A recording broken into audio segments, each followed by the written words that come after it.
Imagine waking up on a quiet Saturday morning, convinced you've finally earned a moment of true peace, only to hear a knock at the door, followed by two strangers in fake uniforms flashing phony badges and announcing they're there to arrest you. That's exactly what happened to Gavin Miles, a black federal officer who had just wrapped up a grueling 6-week undercover operation and simply wanted one calm morning to himself. The men claiming to be a community safety patrol weren't real police at all. They were hired actors in a desperate stunt orchestrated by Elaine Porter, the iron-fisted HOA president who believed fear and intimidation could force him into line. What she failed to realise was that Gavin was far from an ordinary homeowner, and when her imposters attempted to arrest him on his own doorstep, she was about to discover the painful difference between fake authority and the real thing. It was one of those rare, slow Saturday mornings that felt like a gift. Inside his kitchen, Gavin Miles stood barefoot on the cool tile floor, dressed in faded flannel pyjamas and the old socks his daughter had gifted him years earlier, the ones with "Back the Blues" stitched boldly across the toes. He saved those socks for home only, for moments when no one else was around to see the quiet pride they carried.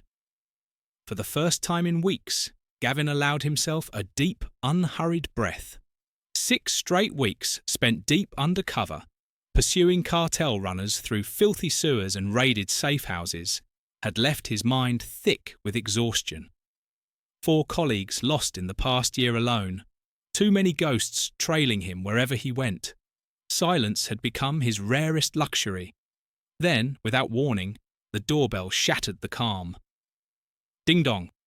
The sharp chime sliced through the stillness like a false alarm. Gavin's eyes narrowed, jaw tightening instantly. No one ever rang his doorbell unannounced, especially not on a Saturday, and certainly not without texting or calling first. Before he could move, a loud male voice boomed from the porch, overly rehearsed and straining for authority. Resident, step outside immediately. Gavin didn't flinch. He stayed still, expression calm and unreadable. Setting the portafilter down beside his half-finished coffee, he took a slow sip, rolled his neck once to each side to loosen the tension, then walked deliberately toward the front entry. Through the peephole, he studied the scene outside. 2 men stood there in matching black windbreakers emblazoned with Community Safety Patrol across the back. Both appeared to be in their mid-30s or early 40s.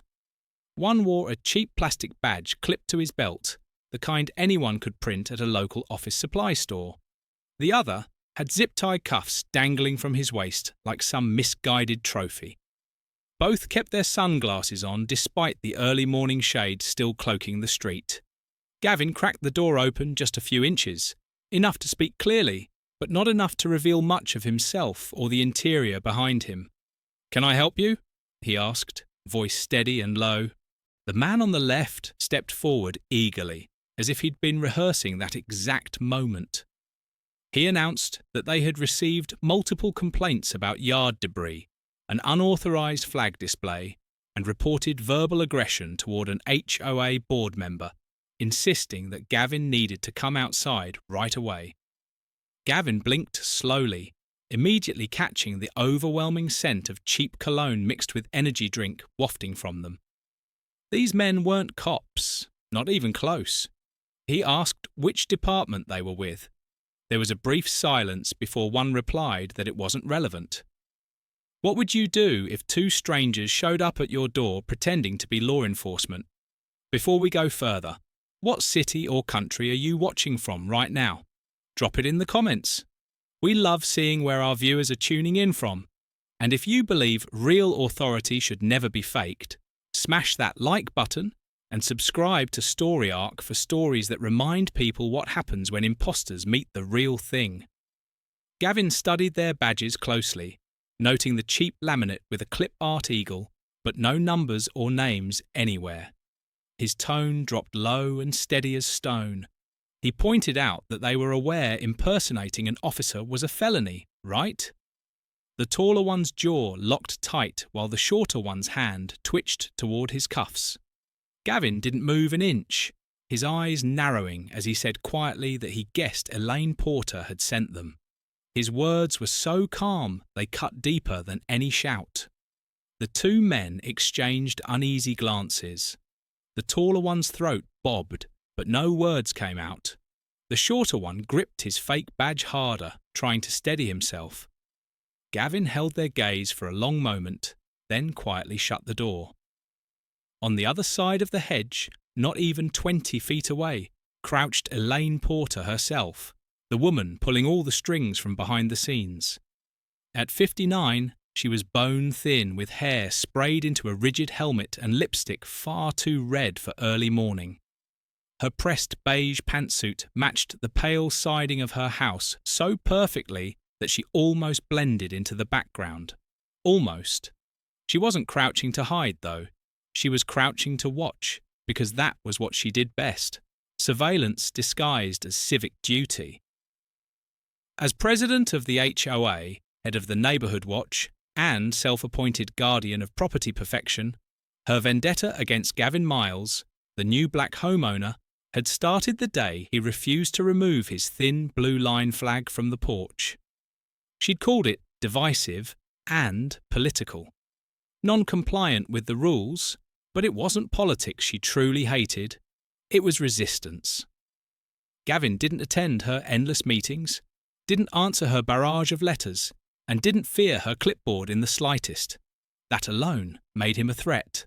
Now crouched behind his hedge with an off-brand walkie-talkie and a spiral notebook filled with invented violations, she pressed the talk button like it was a trigger and hissed that they should go ahead and enter, that he'd fold once they pressured him because he wasn't who he pretended to be. Inside, Gavin watched her every move through the doorbell camera feed on his phone, the clear video and audio time-stamped for perfect evidence. He turned the volume up so the two men on the porch could hear her voice for themselves. Elaine's voice crackled through the speaker, urging them to go in and assuring them he was bluffing. Both imposters froze instantly, panic flickering where their false confidence had been just seconds ago. Gavin stepped back into the doorway, still in his sweatpants and t-shirt, his posture alone shifting the entire atmosphere. He demanded they identify themselves evenly. Neither spoke at first until one finally muttered that they didn't need to because they were there under an active HOA directive. Gavin tilted his head slightly and told them to show it then. Silence followed. They had nothing to produce. He declared firmly that they were standing on a federal officer's porch, wearing fake badges, and taking orders from a woman hiding in his hedges. Their false bravado shattered completely. Gavin offered a faint, humourless nod and murmured that he thought so, then stepped back inside and closed the door with a soft click that echoed like thunder in the sudden silence. Outside, Elaine's voice trembled over the radio as she demanded to know what was taking so long and ordered them to go in. But for the first time, no one obeyed. Inside, Gavin moved without hurry, because he had learned long ago that silence could carry more weight than any threat. The fake officers lingered on his porch, shifting nervously under their crumbling confidence, while he walked through the hallway with quiet, deliberate focus. He opened the closet beside the stairs where everything waited exactly as he had left it. His duty belt, ballistic vest, radio, badge, and holstered Glock all untouched for weeks. Now, with the practiced precision of years on the job, Gavin began gearing up. Each buckle snapped into place with a steady, rhythmic sound. No rush, no excess noise, just pure routine. By the time he straightened, the transformation was absolute. The relaxed black man in a t-shirt and sweatpants had vanished, replaced by Lieutenant Gavin Miles of the Federal Narcotics Division, a figure whose authority stemmed not from bluster, but from training, experience, and undeniable truth. Outside, the impostors were rapidly losing whatever composure they had left. One kept glancing toward the hedge where Elaine Porter still crouched, her tone shifting from sharp commands to outright desperation as she whispered frantic instructions into her walkie-talkie. She had lost control of her carefully planned script, and the realization was sinking in fast. Then the front door opened once more. Gavin stepped out slowly, morning light glinting off the polished badge now pinned to his chest. His expression remained unchanged, but his voice alone carried enough gravity to silence the entire scene. He informed the two men evenly that they were under arrest for impersonating law enforcement and attempting unlawful entry. The shorter man's mouth fell open as he stammered that this was just a safety check and that the HOA had told them to do it. Gavin silenced him with a single steady look and asked who exactly in the HOA had authorised them to threaten a federal officer in his own home. The question lingered unanswered in the heavy air. He reached for his radio and spoke clearly, calm as ever, reporting to dispatch that Lieutenant Miles had two suspects on site for impersonation and attempted unlawful entry. Within minutes, the distant hum of engines grew into approaching sirens, and soon red and blue lights swept across the pristine lawns of Brookhaven Meadows, casting stark streaks across the manicured perfection. Elaine ducked lower behind the hedge, but it was pointless. Gavin turned his head slightly and suggested she might as well come out because she was already on camera with both her voice and face recorded clearly. The hedge rustled, and slowly, trembling, Elaine stood up, clutching her clipboard tightly to her chest like a shield. She whispered that she didn't know, but Gavin's eyes stayed locked on hers as he replied coldly and finally that she simply didn't care. Real officers arrived and moved in swiftly. The three suspects, along with their fake badges, zip cuffs and windbreakers, were all secured and bagged as evidence. The woman who had ruled the neighbourhood through fear now stood exposed under the unflinching lights of genuine authority, and for once she had absolutely nothing left to say. By Monday morning, the arrests were official. Elaine Porter and the two men she hired faced a serious list of felony charges, including impersonating law enforcement, attempted unlawful entry, and issuing threats against a federal officer. The story spread quickly through Brookhaven Meadows. Some residents were stunned, but most felt a quiet, long-overdue relief. For years, Elaine had governed the subdivision like a petty dictator, issuing arbitrary fines, delivering veiled threats, and turning the smallest complaints into public shaming sessions. She had forced one family to dismantle a child's swing set because it disrupted property symmetry, and made an elderly neighbour rip out rose bushes that had bloomed there for decades. People had long stopped inviting her to gatherings, out of fear she would find something to report. Now her reign had collapsed completely. When police escorted her from her own home in cuffs, that ever-present clipboard was confiscated and bagged as evidence alongside the imitation badges and plastic cuffs. For the first time in years, Elaine was no longer in charge. She was simply the defendant. Back at his office several weeks later, Gavin Miles sat behind his desk wrapping up the final reports while the precinct hummed quietly around him.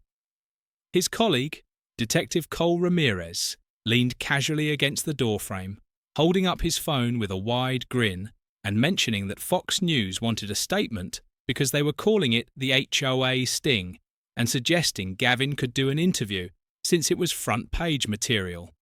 Gavin didn't even glance up from his screen, continuing to type steadily as he replied that he would let the indictments speak for themselves because he wasn't chasing headlines, only the restoration of order that Elaine had spent years dismantling. In court, Elaine Porter attempted to portray herself as the true victim. Dressed in a soft beige cardigan and wearing an expression of practiced humility, she told the judge in a trembling voice that she was merely a stressed volunteer trying to keep the neighbourhood safe, choosing each word carefully to sound as harmless as possible. That carefully constructed illusion crumbled the moment the prosecutor pressed play on his laptop. The courtroom filled with the clear recording of her own voice captured directly from Gavin Miles's doorbell camera, where she urged the men to go ahead and enter because he would fold under pressure and wasn't who he pretended to be.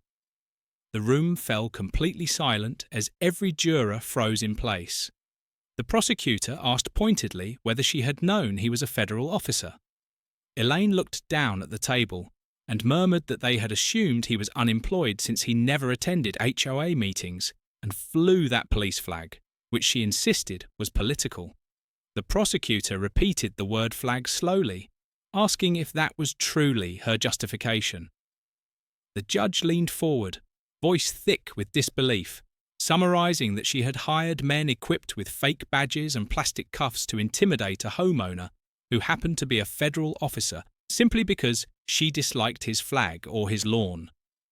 The gavel fell sharply, sentencing all three defendants to 18 months in state custody while placing the HOA under strict federal oversight for 2 full years. For the first time in decades, genuine accountability had finally arrived on their quiet street.